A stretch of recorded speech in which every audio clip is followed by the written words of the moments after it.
top team through the first 9 rounds were the Leeds Rhinos. They were at Salford on Sunday, where Iestyn Harris and the Red Devils have been in red-hot form. Tim Steer was watching. Both teams struggling to find a way through on a very windy day here at Salford. But Danny Maguire, though, might just do it. But he's held back by a resilient Salford defence. Ayton is there, a dummy half for the Rhinos. Burrow. Now Jamie Peacock. And Peacock will go over to score. A first try of the season for Jamie Peacock. Salford looking for a quick response. And they've got to within 12 metres away of Leeds' try line. Liam Hood's there, a dummy half. Dobson. Theo Farge sells a dummy. It's back for Lamatazi, who batters his way under the post.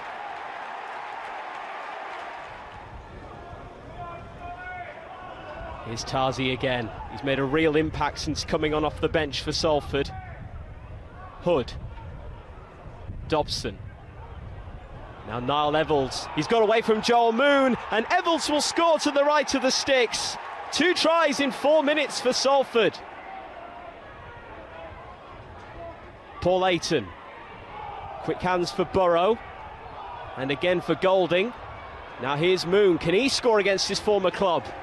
He loses his footing, the ball goes backwards. Golding's got it, but he's not going to get over this time.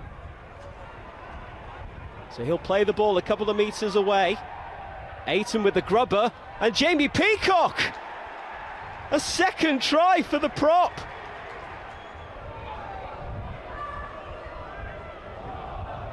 Now Leeds are trying to get themselves in front just before the break at the AJ Bell Stadium.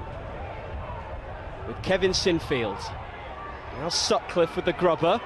He's going to be kicked on again, and Ash Handley will put Leeds into a 16-12 lead at half-time.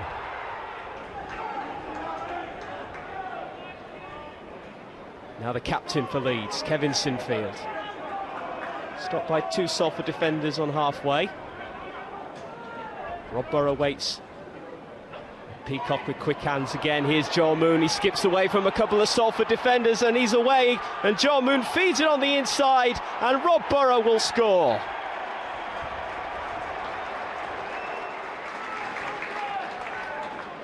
Here's Dobson. Harrison Hansen. Salford captain taken to ground. Now it's back in Dobson's hands. He puts a high kick into the Salford sky.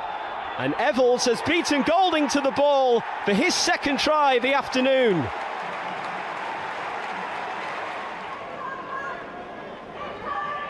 Just coming up to the hour mark. That's a nice offload there from Cuthbertson, and Burrow has got some space to run into here. He's stopped about 20 metres away. Hardaker's there at dummy half.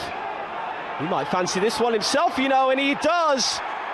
And Zach Hardaker gives Leeds a bit of breathing space in this one. So had you highlighted Jamie Peacock as the main try-scoring threat ahead of the game?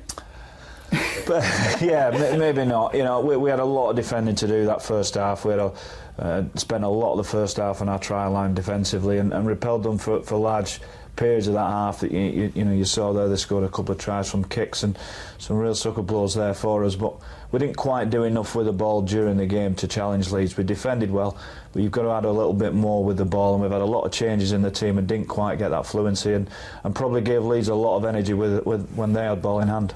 Whereas in the past, though, a Salford team maybe a year ago might have laid down, you were really pleased with the effort, weren't you? Yeah, I was. I thought the effort, the endeavour, and the way we were disciplined defensively is a big improvement for us. And I think they had 10 more sets than us in the first half, and I think previously Salford may have folded a little bit in the second half, and we didn't. We stayed resilient, and we just got to keep working on that. And as I said, if we can get some fluency with the ball, it'll be a challenge for most teams.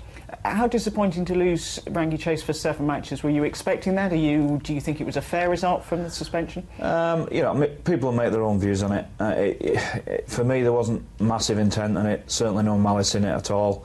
Everyone seems to be having an opinion about it, but we'll take it on the chin. 7 games is not ideal for us and not ideal for Rangi, but you take it on your chin and you've got to use your squad. We've got Theo Fage, who's an excellent young halfback who's going to relish the opportunity to play there consistently with Michael Dobson. So, we've got some players, and we're looking forward to this challenge ahead of us. And Niall Evans is really staking his claim for that fullback spot, isn't he? He is. He's got a knack of being in the right place at the right time. He's got some subtleties he needs to work on in his game, but certainly to be able to sniff a gap out and an opportunity out is something that you can't coach. And Niall's got that in abundance. He knows when a break's going to happen, where he needs to be, and we just need to tidy his game up a little bit. But he always plays the game at 100 miles an hour, 100%, and you can't ask any more from anybody.